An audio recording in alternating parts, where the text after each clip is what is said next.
you been in Greece? What brought you to Greece or So took you? I've been in Greece 6.5 years. Okay, it's a bit of a journey that I've got here.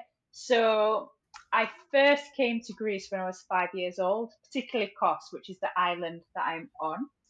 And my family always holidayed here, so it's got a real soft spot in my heart. It's a place that felt like home. It's kind of like my safe space. So, and I was about to leave the army, and I was like, what am I going to do with myself? I was really unsure, but I knew that I needed a change in my life. And I basically made a decision that I'm going to go to Kos. I will either like it or I won't like it. If I don't like it, I'll go home. If I like it, I'll stay. 6.5 years later, I'm still here. So I think I like it. Wow. And you went there just by yourself? Yes, yeah.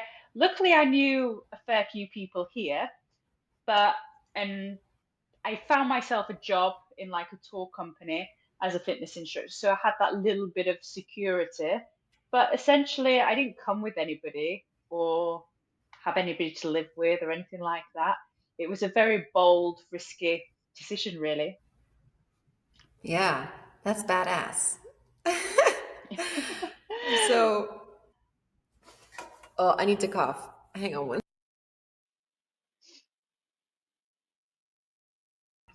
Thank you. Woo!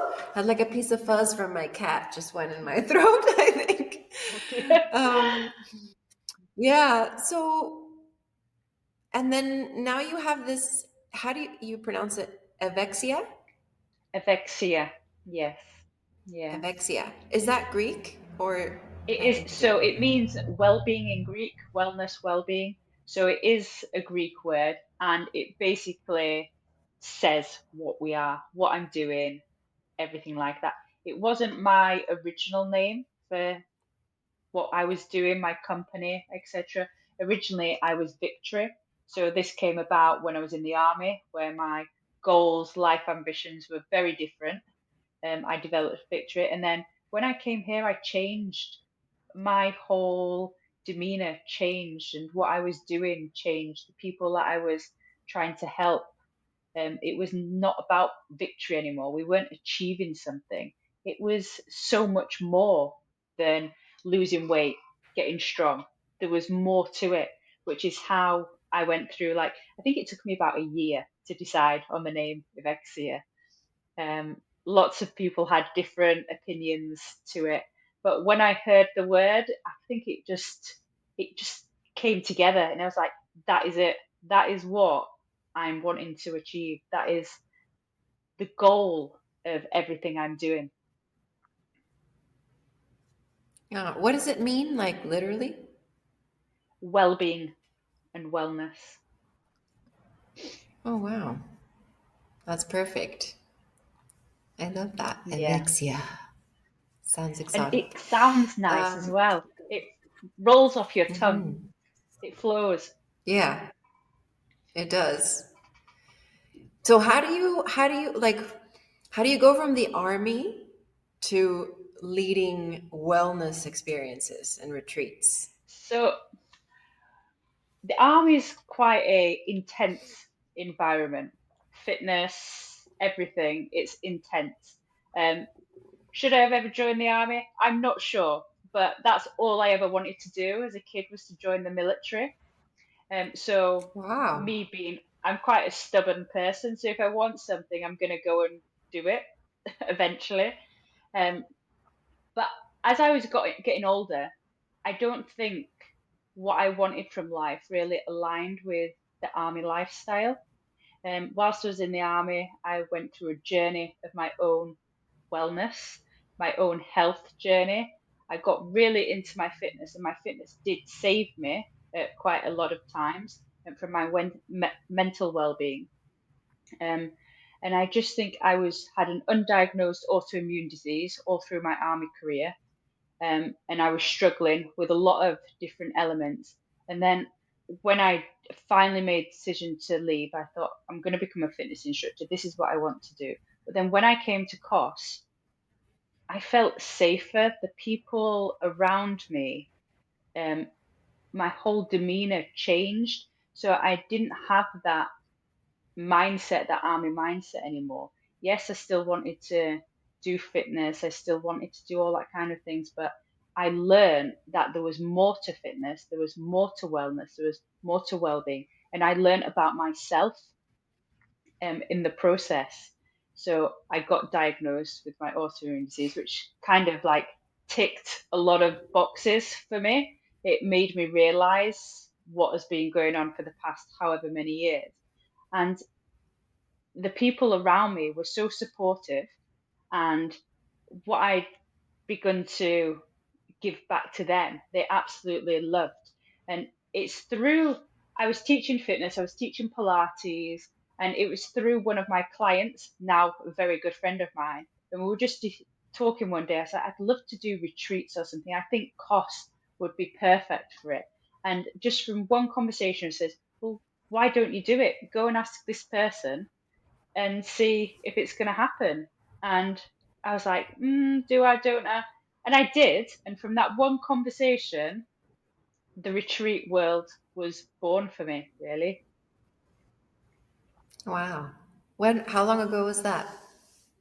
So this was just after COVID time, so 2020, late 2020, I think. Yeah. Wow.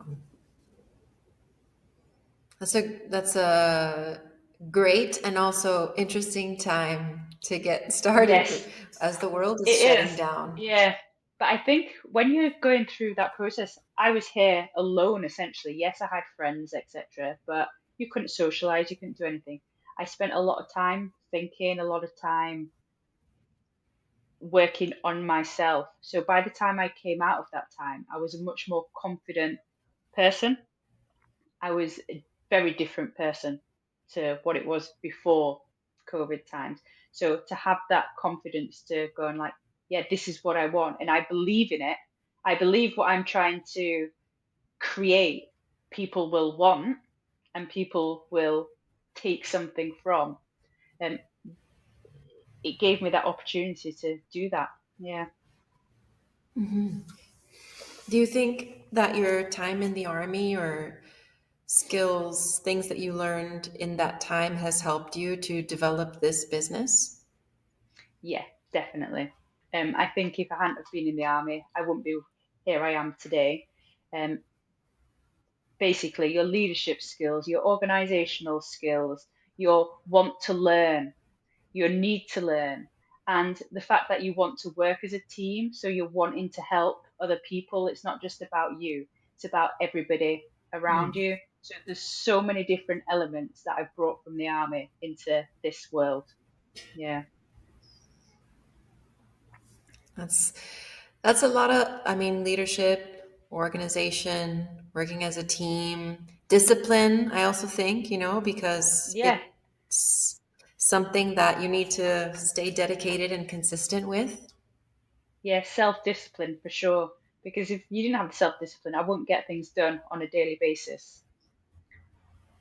Yeah. And so you are all of your retreats in Greece? Yes. So all of my retreats is Kos. So it's an island in the Dodecanese. This is the island that I know. This is the island that I've created a network, connections, and this is the island I really love. And I want to share this island with other people. Yeah, I really think it has something special. Every Greek island has something to offer, but every Greek island, like if you visit, takes a place in your heart, and every person is somewhere different. Kos is that for me. Mhm. Okay. And do you pair with different venues on the island, or you go to the same place every time? So my whole idea originally was to be in the same place, but quite unusually, I have moved around different venues because the more that I've developed my retreats and listened to what my guests want, and listen to people around me has made me realize that we're wanting different things. So I think next year we've got two new venues. So these will probably be our fifth and I'm going to say fourth and fifth venues that we're using. So yeah, we do move around because each Wow. retreat, and I have repeated as well. I have repeated venues, which is nice, which is nice. But the more Hmm. you repeat, the more you're listening to what's right, what's wrong, etc. Yeah. And what do you look for in a venue that makes you like, okay, this place yes or this place no? So to me, it's about the location and the feeling. So in when I first started the retreats, I picked a nature venue, so it wasn't near the sea. It was quite up in the mountains, and it was just that feeling that I felt zen, I felt relaxed, I felt good there. So, but listen to my guests now. The majority of people that come to Greece want to be near the beach. Okay, it's a given fact. So that was a lesson learned for me that I needed to take that feeling nearer the beach.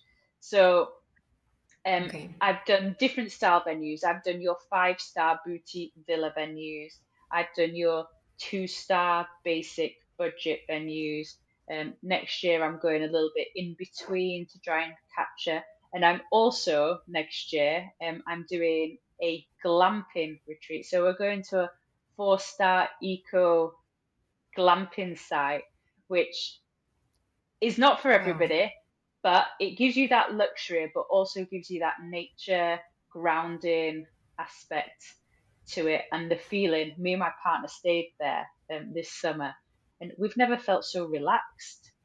So it is about the feeling, and I want to offer venues to all different styles, whether it's 2-star, 5-star, anywhere in between, villa, apartments. I want to give that option because everybody is different, but it's about the feeling, how you are when you're there. I want people to feel relaxed. Mm. I want people to feel like they've come away and it's just been, they've just been able to go, Yeah, that's right. Yeah. that's nice.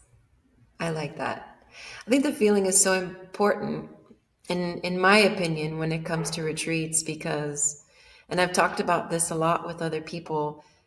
Retreat is really bringing all of the wonderful things that make us human all together in one place, like reconnecting with nature, connecting with ourselves, connecting with each other. And a big part of being human is our emotions, which we often need to learn how to manage, but it's even deeper than that because I think emotions are kind of surface level is that feeling, that energy, that frequency. I think people don't know what they're actually looking for until they found it. They think they know what they're looking for, but then something will just give you that little bit extra. And if you can find that little bit extra, I think you've ticked the box. Yeah.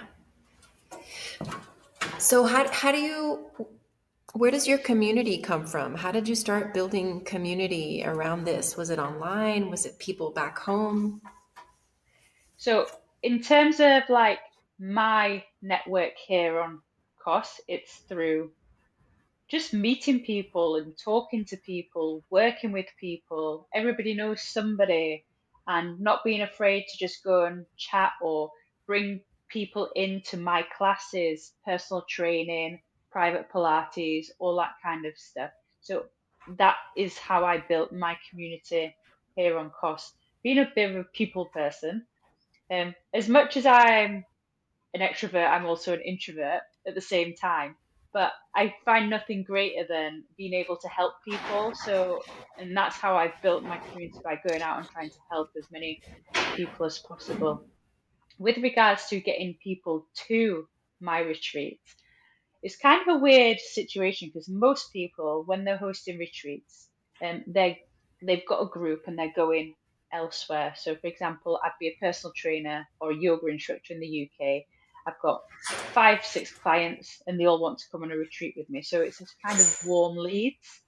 With myself, I Hmm. didn't have that because I was already on course. I've had to start cold. So from networking with other tour companies, other personal trainers, etc. That's how I've built my community up, and just getting out there with social media and talking to people. Um, People like my sister, big advocate, would never go on one of my retreats, not her kind of thing, but she'll completely talk to everybody about it and share it with everybody. Um, and it's just little things like that. Not everybody wants to come on your retreat, but some people want to support you as a person. Hmm. So yeah, that's That's how I've great. built my community up. That's awesome. I love the idea of because I'm here in Mexico, so if I think about it for myself, I'm kind of in a similar situation where all of the people that I'd want to bring with me are over there. I'm not over there with them. I'm over here Yeah, where I want to bring yeah, them. yeah, But connecting with local tour guides and travel people and things like that is a way to kind of connect and be in that circle of people who are bringing people yeah. over. People who are bringing people One over. of my biggest assets is I teach Pilates on the beach in summer, at sunset. I do, it's a magical Mm, experience. But throughout that process, every class that I've taught, I've asked people if they want to be contacted for um, further things that I'm doing, marketing, etc. So I've built up a mailing list through that, which so it's a completely mailing organic, list. warm, warm lead mailing list. So there's already people from Germany, the UK, Holland, Poland, like all nationalities that each month or each week rather are getting an email from me, which sometimes, not always, will advertise I'm doing these retreats, and sometimes, yeah, they want to come. So that's been a great way to build up my warm lead community. Hmm. Yeah, and the mailing list is so important just to capture those warm Yeah, leads yeah. and be able to just talk to people, let them know what's going on. Um, so I noticed that on your website you have a lot. Wait, let me back it up. You also do retreat planning, I do. So this has right? been an Tell me more evolution. about that. So this has been an evolution. So my first thing here, I started as a fitness instructor, a Pilates instructor. Then I did my retreats. But I'm quite pigeonholed in what I can offer for retreats. I'm a fitness instructor. I'm a Pilates instructor. Recently, breath work as well. But I don't offer things like yoga, painting, like artwork, um, all that kind of stuff. It's not my forte. But I truly believe that costs can offer these things. And the best way to get the island full of all this wellness orientated stuff is to bring other hosts to cost to do their retreats. So I'd love to see in 10 years' time, if people think of a retreat in Greece or anywhere in Europe, think, I'm going to go to Kos. It's the first thing that comes to mind. So this is where this whole idea came from, is that I wanted to bring other styles of wellness and well-being to Kos. So we can eventually think of it as the place to be doing, just like Costa Rica is. People think yoga retreats, they think Costa Rica. Um, so I want Hmm. that feeling there for me because so I thought the best way to do this is for me to help other people bring their retreats. So the hardest thing about doing a retreat, in my opinion, think of it like a wedding planning service. You want to go, you're from the UK and you want to go and do a wedding in Bali, for example. Where do you start? You get a planner to organize everything for you. So, and I was thinking along those kind of lines is I know everything on cost with planning retreats. I've been doing it for a few years now. I've met all the right people. So I'm hopefully the idea is that I'm taking the stress away for that host to come to cost to do a destination retreat, so all they have to do essentially is turn up and teach their program, and everything else is organized for them because we've already pre planned the logistics side, the venue, the catering, the transport, any extra. activities they want to do, if they need extra instructors, the equipment, they don't need to bring their equipment with them. They know it's going to be there for them. So that is the whole idea. I want to create a stress-free environment for hosts from other nations wanting to come to Kos to do a retreat. Wow. I'm in. Sign me up. I think that's every retreat host's dream. They just want to show up and be like, I just want to show up and lead. Like, I don't want to have to worry about all of that stuff. Yeah, So, yeah, once we post this video and other people start watching, I wouldn't be surprised if they're like, hey, so Jilly, yeah, I want to do a retreat in Kos. Wow. I've never been to Greece. We actually just went to a Greek restaurant a few days ago in Mexico City. It's like very authentic with the dancing and breaking the plates, and the food was amazing. And um, I would love to go. So I Greece might is a be wonderful one of those place. people. Yeah, Yeah. I'd love to organise a And retreat for you, help you. yes, I would love to. And so it sounds like the island is pretty big. So Kos is one of the bigger islands. It's not a tiny island, um, but in terms of it's not overpopulated island. So there's lots of nature. We have everything here. So you've got your amazing beaches, but then you've got your forests, you've got your mountains. It's great for hiking. Mhm. I myself have a walking group. We go out every other Saturday and hiking different routes. On my retreats, we go hiking. Um, it's just perfect. The views are incredible. If you go up the mountain, you get a view of so many different islands on a clear day. We're not far from Turkey as well, and there's so many activities going on Kos. There's so many people, so many local businesses that are into. We have olives, we have wine, we have aloe vera, all these natural things going on. So it's got so much to offer. And Kos itself is actually the birthplace of Hippocrates. So I don't know if you know who Hippocrates is. He is the father of modern medicine, and he was born here on Kos. So that is the best selling point for Kos ever, because especially when it comes to wellness, to have him Mhm. as a figure, and you've got the original hospital here, and you've got there's museums that teach you about how he used herbs for healing, what he used, what different herbs, etc. And it has something special. And there's just points. We have thermal springs here, so which have healing Mm. properties. So you can go into the thermal springs because Kos is originally a volcanic island. Um, it is volcanic. There's no live crater on it, but because it's volcanic, we get the natural springs coming up in the sea. So they're supposed to all have healing properties. And there's so many different activities going on, mountain biking, and you can go visiting other different islands. You can cycle. Kos is amazing for cycling, and recently, so many people are e-biking as well. So the possibilities are endless on Kos. But in terms of population, it's we only have about 35,000 people that live on the island. So it's not overcrowded. That's a nice And number. if you were to do a retreat Yeah. here, you could either pick one of the quiet resorts or you could pick one of the busy resorts. You can go up into the mountains, you can be by the beach. The possibilities are endless when it comes to location. Tell me about the food. Greek food.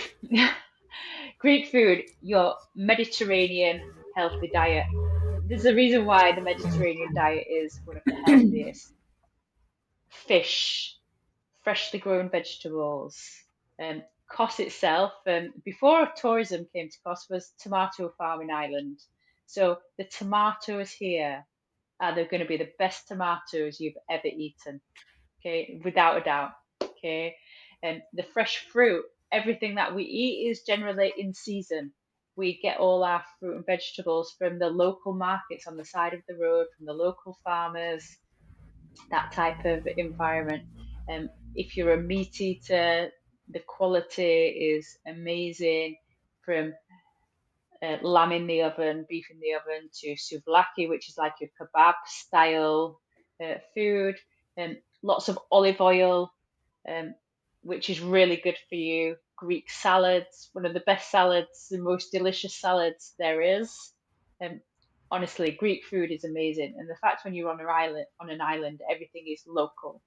You're gonna eat local food. I love that. I was reading that Greece has some of the healthiest ingredients in the world, and olive oil has been known to be cut with other types of vegetable oils and just like a mixture. It's not really pure in Italy and Spain. But if you find olive oil from Greece, you know it's pure, or at least that's what I Thing is, read. you can even go to if you're going on a organizing a retreat here, for example, you can visit one of the oil factories, the olive oil factories, and they show you how they're open to the public. They That's show you how cool. they make oil. You can buy the oil that they've made. The oil in the supermarket that's from Kos. It's from Kos. Um, the families pick their own olives and pack it all up at the end of the season. And yeah, you know that you're going to get good quality stuff, and you know that it's going to be local. It's not going to be mixed with anything else. And it's so fresh, it That's tastes awesome. amazing. They put olive oil on everything. Yeah. Yeah, I bet. I would too. Put it on your hair, put it on your skin, just put it on your salad. Yeah, exactly. Exactly, yeah. So, okay, now I'm finally getting to the. I saw on your website that you talk a lot about legal requirements and compliance and insurance and things like that, which I found to be very enlightening, refreshing. Um, So as somebody who's this is very something into like organizations. Huh? So this is something that I've learned on my journey here in Greece. I didn't Hmm. know that these laws existed, but when you're going through the process, you're told actually, if you're going to run a retreat, because you're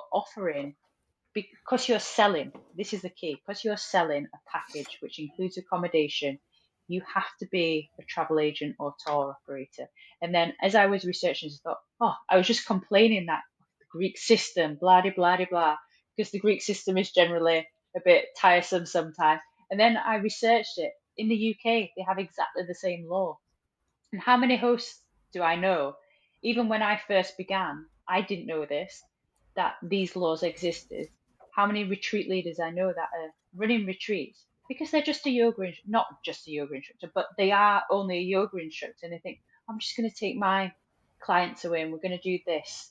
Um, I'll put the package together. Hmm. But they don't understand that there's could be um, inflammation, sorry, can't get the right word, but there could be reasons that things could go wrong. Okay. And if things go wrong, you're not protected as a person. Yes, you may have public liability insurance to teach your classes, for example, but you may not have that travel aspect insurance that you've sold somebody a package and it's all fallen through.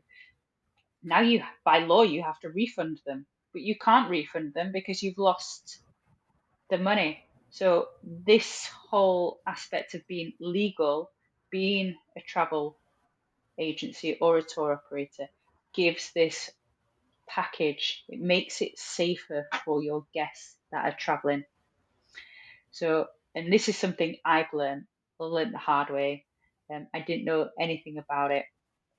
In the UK, we have things like ATOL protection. So when you book a package holiday, you are protected by being a travel agency or working with a travel agency. You can provide that insurance. And it's the same in Greece. We have to be able to provide that insurance when we're giving a package. So, and not everybody wants to become a travel agency or or a tour operator. They're just going to run one, two Hmm. retreats a year. Why should they do this whole thing? It's a costly business to get all this and to do this, to register as this. So by using ourselves, for example, we are the travel agency, we are the tour operator. So we're giving you that protection. We're providing the venue for you. We're creating the package. for you. That's nice. That's helpful. And how I difficult think is it it for you? Like, I think there's a delay. How difficult is it for a facilitator or a host to get these legal requirements in place for themselves? so there's a thing that if you're going to do something in Greece, you technically need to be legal in Greece. Well, the Greek system takes a long time. It's not easy to get everything in place.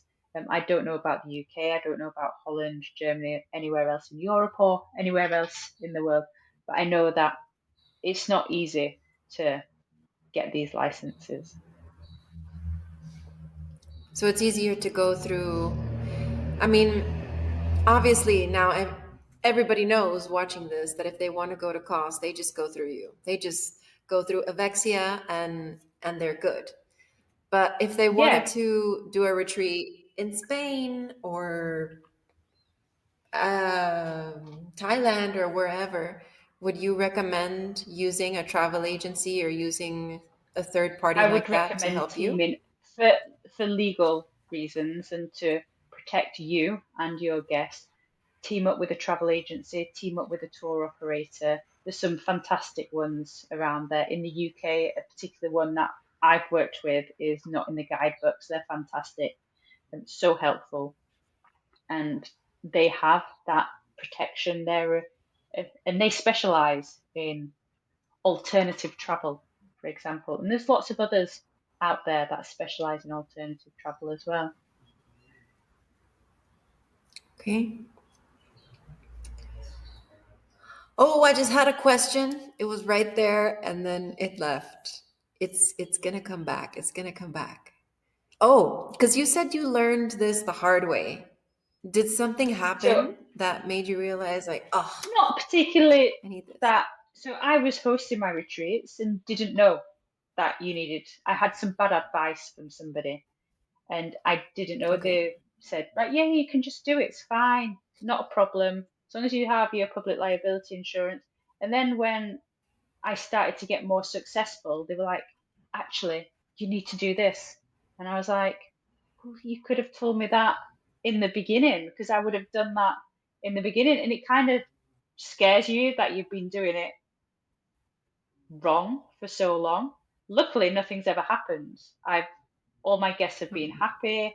I've always had public liability insurance. It's always been a priority anyway. And nothing serious has happened from that. I've never had to cancel a retreat. I've never had to refund anybody. But by having that information in the beginning, it puts your mind at rest a little bit more. So I went through that panic mode of, oh my God, I should have been doing it this way.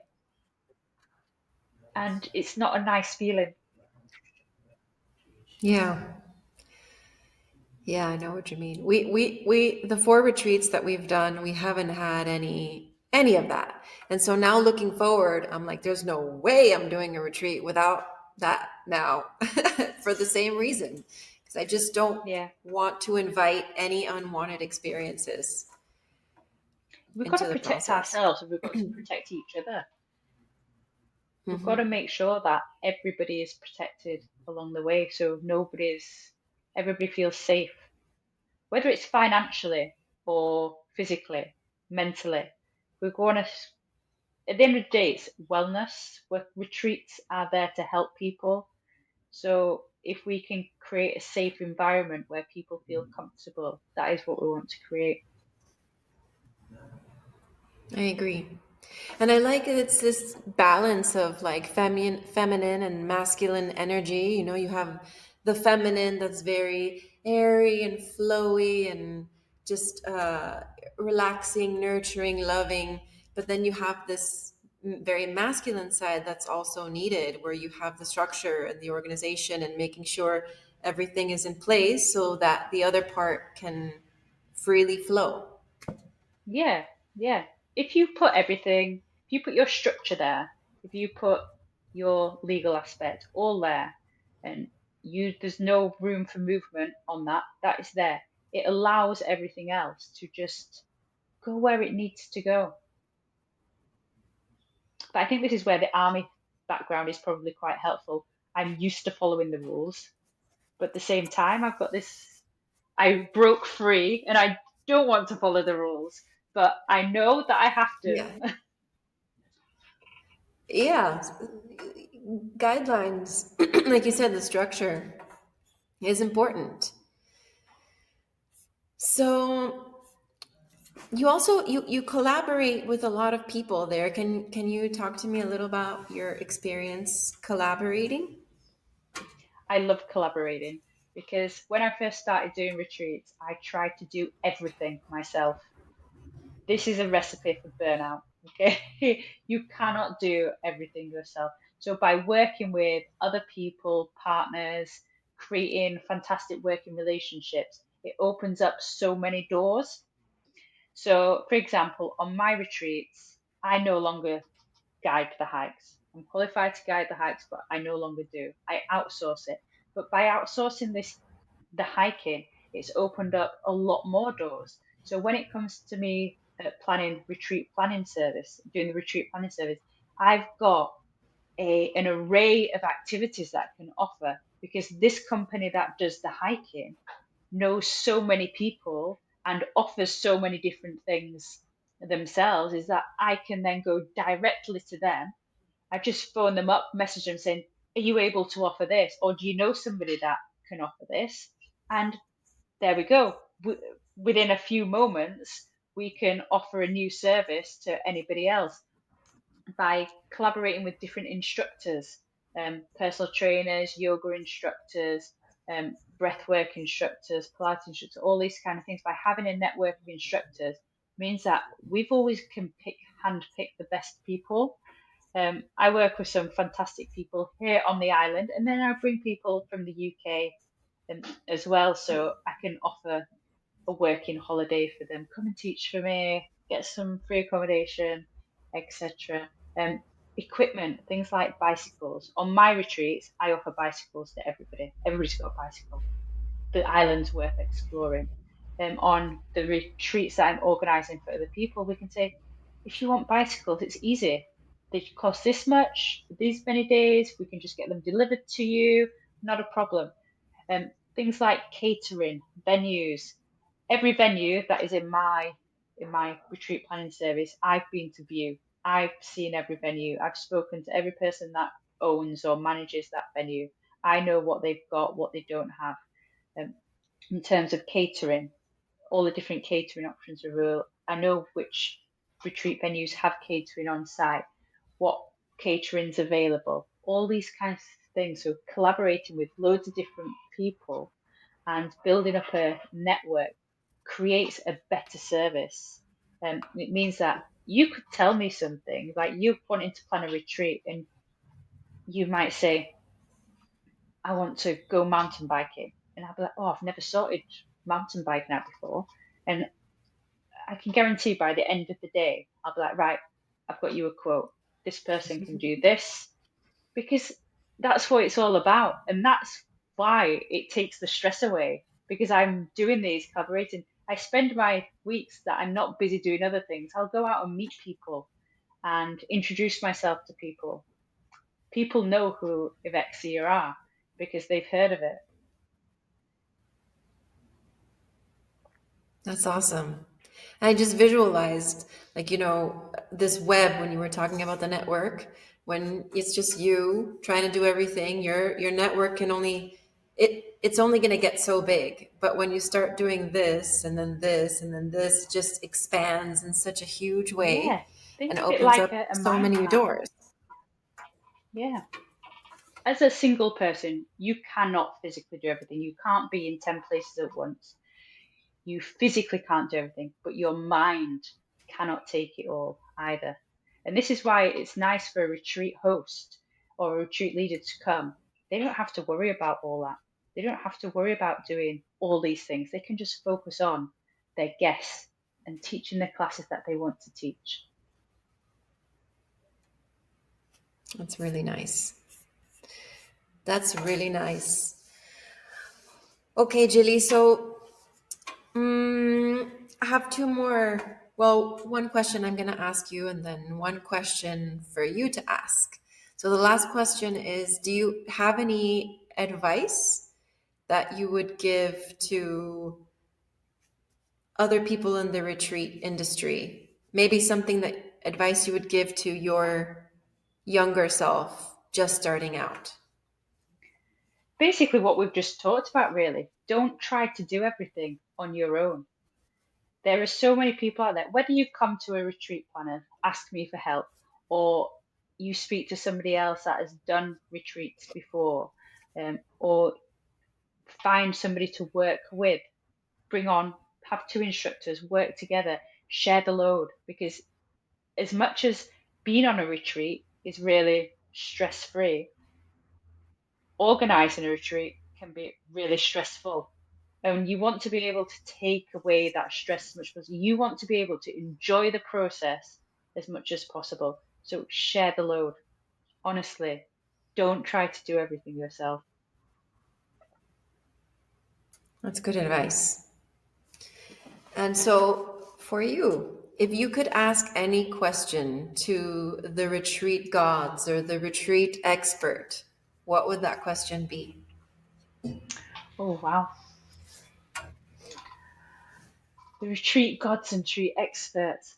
So, my biggest struggle through what I've been doing, and I talked about how it's cold leads, okay, would be, and it might be, I don't think anybody could actually answer this question.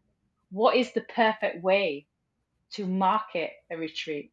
Okay, to market my services. Yeah, I talk to people, I do all this work, but this is my biggest stress is the marketing side of everything and getting the bookings, etc. Because I want to open this fantastic world. Yeah, what's the best way to do Okay, it? we're gonna send that out. I'm gonna light some Palo Santo here, and we're just gonna like send that up to the heavens and see what answer comes back. Uh, and if That'd be somebody amazing. happens to answer that question, then I'm gonna send it your way for I sure. think every retreat leader, retreat host, anybody that's in the business world, I think their Achilles heel 90% of the time is probably marketing because you always feel like you're doing it wrong. You may be doing it right, but you kind of feel like you're doing it wrong. Yeah. I've been in marketing. I've worked in marketing for 12 years and I still feel like I'm doing it wrong. So I feel you. Yeah, I Yeah. think It's always it's one of changing. those unknown things. Yeah, yeah. I don't think there's a magic answer, but it would be nice if there was. We'll see. I'll let you know. Thank you. Okay. Well, um, that's it. Thank you for being here, Jilly. Thank you for sharing all of your wisdom and your experiences with us. Thank you very much for having me. It's been amazing to talk to you. Loved every moment.